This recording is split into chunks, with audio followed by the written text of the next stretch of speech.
Usmoniylar davrida agar bir uyning derazasida qizil gul tursa, u uyda voyaga yetgan qiz borligini bildirardi va ko'chadan odob bilan gaplashib o'tishardi.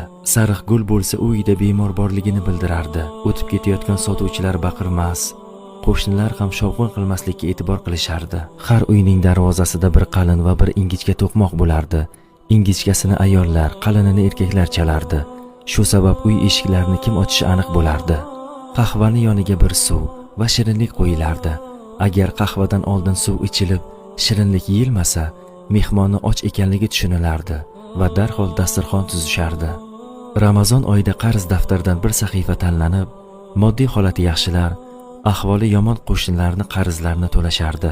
Qarzi to'langan sahifalar sotuvchi tomonidan yoqib yuborilar edi. Jomelarda sadaqa toshi bo'lardi. Ustida yeyishga narsalar yoki pullar bo'lardi. Muhtojlar u yerdan ehtiyoji qadar olishardi. Bu odatlar sizga yoqdimi? Izohlarda yozib qoldiring.